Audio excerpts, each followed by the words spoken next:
Good day and welcome to Big Bad Tech. I'm your instructor Jim Pytel, and today's topic of discussion is resistive delta-Y conversions. Our objective is to convert between two common three-terminal relationships known as delta and Y configurations. As we'll learn in later lectures, finding an equivalency between these two configurations allows us to substitute one for the other in circuit analysis scenarios, necessitating simplification. Both delta and Y configurations are characterized by a three-terminal relationship of three resistors. A delta configuration, as the name implies, is a triangular relationship of three resistors identical in shape to the Greek letter delta. If you flip a delta configuration on its side, then flip it again on its head such that it's balancing on a point, and spread out that bottom point, you might get something shaped like a pi symbol, and delta networks are often referred to as such. A Y configuration, in contrast, is also a three-terminal relationship of three resistors, only this time the three resistors go from three external nodes into a central node, forming the shape of a Y.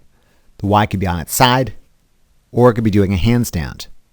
If you bend down the arms of the original Y, you might get something shaped like the letter T, and Y-configured networks are often referred to as such. For mysterious and inexplicable reasons, some people spell out the letter Y as in W-Y-E, and sometimes Y configurations are known as star relationships, as in a super lame ripoff star with only three radiating arms. All these alternate names are stupid, and I really wish people would just stop using them. A delta relationship looks like a triangle, a Y relationship looks like a Y. You can remember this.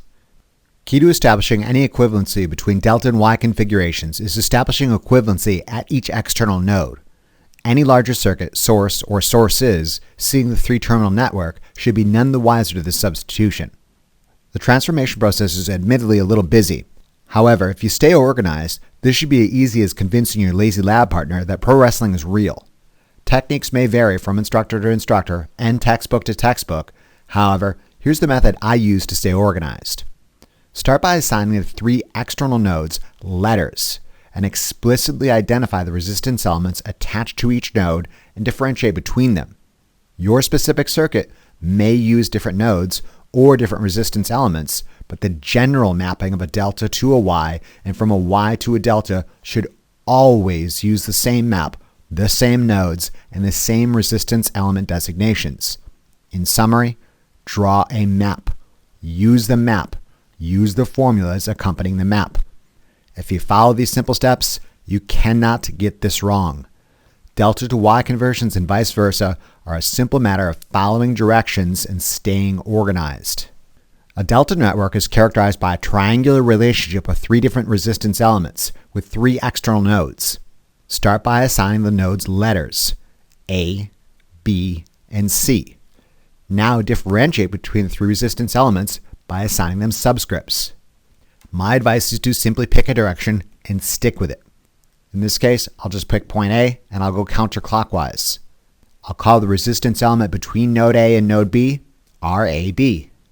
Similarly, I'll call the resistance element between nodes B and C RBC. And finally, I'll call the resistance element between nodes C and A RCA. Alternate permutations of delta-Y conversions might use different means of differentiating the three resistance elements, but if you follow this technique and you use this map, you cannot get this wrong. A Y configuration, in contrast, is characterized by a centrally connected relationship with three resistance elements with three external nodes forming the shape of a Y. Start by assigning the nodes letters A, B, and C. Now differentiate between the three resistance elements by assigning them subscripts. I'll call the resistance element directly connected to node A R1. Similarly, I'll call the resistance element directly connected to node B R2. Finally, I'll call the resistance element directly connected to node C R3. Alternate permutations of delta-Y conversions might use different means of differentiating the resistance elements, but if you follow this technique and you use this map, you cannot get this wrong.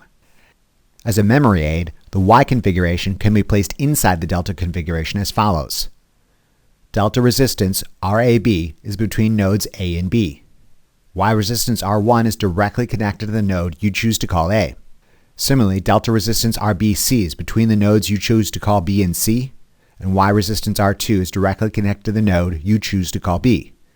Finally, delta resistance RCA is between the nodes you choose to call C and A, and Y resistance R3 is directly connected to the node you choose to call C. This is true if you spin the triangle on its side, stand it on its head, or tilt it at an odd angle. Let's first learn to convert a delta configuration into an equivalent Y configuration. The general formula for this conversion is as follows. To find the specific Y resistance element that would establish equivalency at that node, multiply the two delta resistance elements connected to that node and divide it by the sum of all delta resistance elements. You can remember this simple descriptive formula and then use it to derive the three conversions necessary. To solve for R1 connected to node A, we would multiply the two delta resistances connected to node A. This would be RAB and RCA. Then we would divide it by the sum of all three delta resistance elements, RAB plus RBC plus RCA. Similarly, to solve for R2 connected to node B, we would multiply the two delta resistance elements connected to node B, in this case RBC and RAB. Then we would divide it by the sum of all three delta resistance elements, RAB plus RBC plus RCA. Finally, to solve for R3 connected to node C, we would multiply the two delta resistance elements connected to node C. This would be RCA and RBC. Then we would divide it by the sum of all three delta resistance elements, RAB plus RBC plus RCA. Do not remember these three formulas. Remember this formula. To convert from a delta to a Y configuration, at each node, multiply the two delta resistance elements connected to that node, and then divide it by the sum of all three delta resistance elements. You will note that the denominator is the same for all three formulas. Only the numerator changes. Let's now discuss the reverse operation, exchanging a Y configuration for an equivalent delta configuration. Similarly, there exists a general use formula that can be applied for all three delta resistance elements. When solving for a particular delta equivalent resistance, that resistance element is equal to the summation of all possible products of the Y resistance elements taken two at a time, divided by the resistance element attached to the node opposite from it. You can remember this simple formula and use it to derive the three conversions necessary. To solve for RAB, the equivalent delta resistance element between nodes A and B, take the summation of all possible products of the Y resistance elements taken two at a time, R1 times R2, plus R2 times R3, plus R3 times R1, divided by the resistance element opposite from it, in this case R3. Similarly, to solve for RBC, the equivalent delta resistance element between nodes B and C, take the summation of all possible products of the Y resistance elements taken two at a time, R1 times R2, plus R2 times R3, plus R3 times R1, divided by the resistance element opposite from it, in this case R1.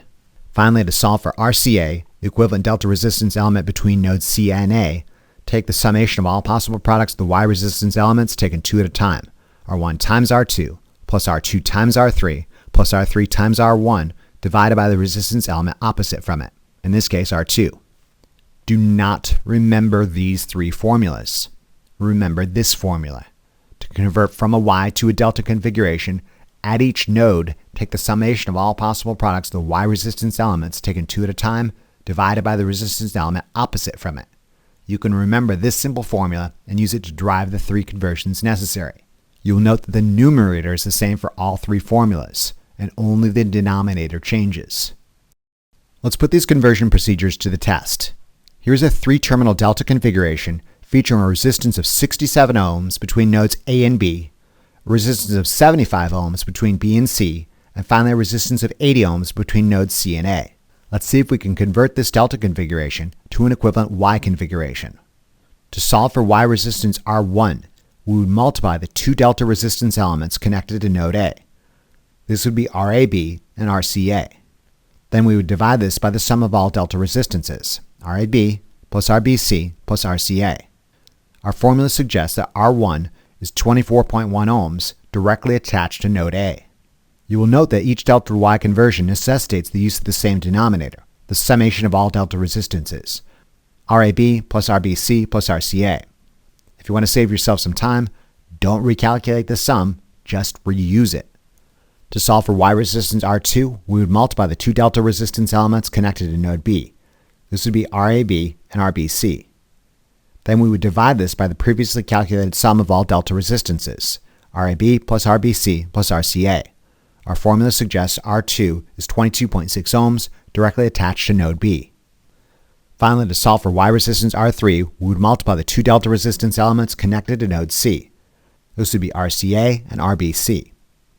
Then we would divide this by the previously calculated sum of all delta resistances, RAB plus RBC plus RCA.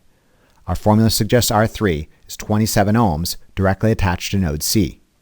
Our equivalent Y configuration features R1 with a resistance of 24.1 ohms directly attached to node A, R2 with a resistance of 22.6 ohms directly attached to node B, and R3 with a resistance of 27 ohms directly attached to node C. Ideally, one should be able to exchange our previous delta configuration with this new equivalent Y configuration, and the circuit, source, or sources attached to these three nodes will be none the wiser to the substitution. Let's try the reverse procedure and convert from a Y to an equivalent delta configuration. Here's a three-terminal Y-configured circuit featuring R1 with a resistance of 24.1 ohms attached to node A, R2 with a resistance of 22.6 ohms attached to node B, and R3 with a resistance of 27 ohms attached to node C. The observant among you will realize that this is the Y configuration we just solved for from our previous illustrated example problem. If everything I've been telling you is true, our Y to delta conversion should return us to the original delta configuration. That's the point. An equivalency between these two three-terminal networks allows us to substitute one for another and vice versa. Ideally, any circuit attached to these three nodes would be none the wiser to the substitution. To solve for delta resistance RAB, take the summation of all possible products of the Y resistance taken two at a time. R1 times R2 plus R2 times R3 plus R3 times R1 divided by the opposite Y resistance, in this case R3. Our formula suggests RAB is 67 ohms. You will note that each Y to delta conversion necessitates the use of the same numerator, the summation of all possible products of the Y resistances taken two at a time, R1 times R2 plus R2 times R3 plus R3 times R1. If you want to save yourself some time, don't recalculate this numerator, just reuse it. To solve for delta resistance RBC, take the previously calculated numerator divided by the opposite Y resistance, in this case R1. Our formula suggests RBC is 75 ohms. Finally, to solve for delta resistance RCA, take the previously calculated numerator and divide it by the opposite Y resistance, in this case R2. Our formula suggests that RCA is 80 ohms. Our equivalent delta configuration features RAB with a resistance of 67 ohms between nodes A and B, RBC with a resistance of 75 ohms between nodes B and C, and finally RCA with a resistance of 80 ohms between nodes C and A. Ideally, one should be able to exchange our previous Y configuration with this new delta configuration, and the circuit, source, or sources attached to these three nodes would be none the wiser to the substitution. Additionally, you should be extremely satisfied that this second conversion from a Y to a delta returned us to the original delta configuration we started with. I've got a reasonable degree of confidence our answers are correct, and we can move on to the next illustrated example. Let's put your understanding of delta and Y conversions to the test with this set of illustrated example problems. By all means, pause the lecture and take your best shot at converting these two three-terminal configurations to their other-world equivalents. If you're given a delta configuration, convert it into an equivalent Y, and if you're given a Y configuration, convert it into an equivalent delta. You'll note that I've not identified the resistance elements nor assigned external nodes for these different configurations. That's your job. As long as you stay organized and consistent, the results should match mine despite different initial assignments. This being said, identifying errors might be hard in a free-for-all, and as such, let's say the top left node is A, the middle right node is B, and the lower node is C. You'll note the second illustrated example features three identical elements. You should notice something interesting about the resultant conversion. If you're tracking, you should have obtained the following results. Our first illustrated example features a delta configuration of three resistance elements, or we're being asked to convert it into an equivalent Y configuration. To solve for Y resistance R1, we'd multiply the two delta resistance elements connected to node A. This would be RAB and RCA. Then we would divide this by the sum of all delta resistances, RAB plus RBC plus RCA. Our formula suggests that R1 is 101.3 ohms directly attached to node A. To solve for Y resistance R2, we would multiply the two delta resistance elements connected to node B, in this case RBC times RAB.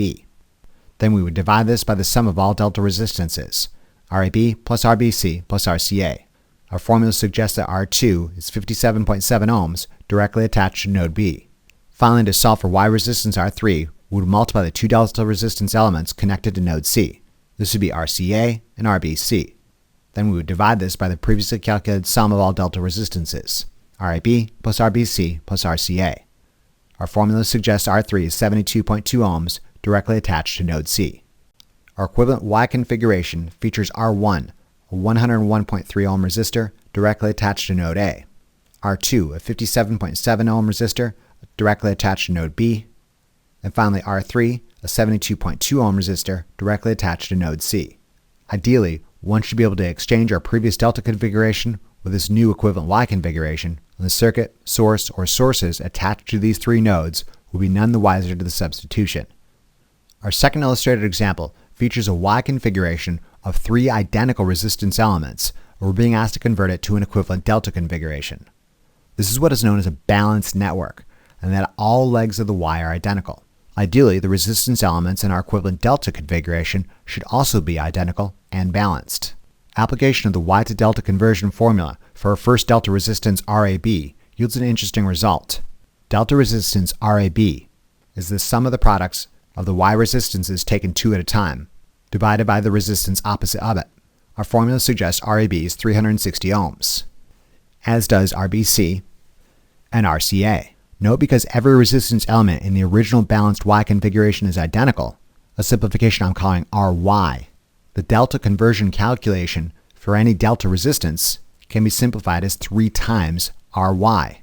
This similarly suggests that when presented with a balanced delta configuration, the equivalent Y resistance is 1/3 the delta resistance. Either formula yields the following results. Our equivalent delta configuration features RAB, a resistance of 360 ohms between nodes A and B, RBC, also a resistance of 360 ohms between nodes B and C, and RCA, also a resistance of 360 ohms between nodes C and A. Ideally, one should be able to exchange our previous balanced Y configuration with this new balanced delta configuration, and the circuit, source, or sources attached to these three nodes will be none the wiser to the substitution. In summary, resistance elements for an equivalent balanced Y configuration are 1/3 the magnitude of resistance elements in a balanced delta configuration. Conversely, resistance elements for a balanced delta configuration are 3 times the magnitude of resistance elements in a balanced Y configuration. These make great shortcuts when presented with balanced networks. Alright, that's about it for delta Y conversions featuring resistive elements. In conclusion, this lecture presented a means of converting between two different 3-terminal resistive networks known as delta and Y configurations. Later lectures will make use of this technique to simplify complex circuits. Delta to Y conversion allows a degree of flexibility in circuit analysis scenarios, and establishing an equivalency between the two configurations allows one to escape seemingly inescapable circuit analysis traps. Remember to review this material and practice these techniques as often as you need to really drive it home. Imagine how well lab will go if you know what you're doing. Thank you very much for your attention and interest, and we'll see you again during the next lecture of our series.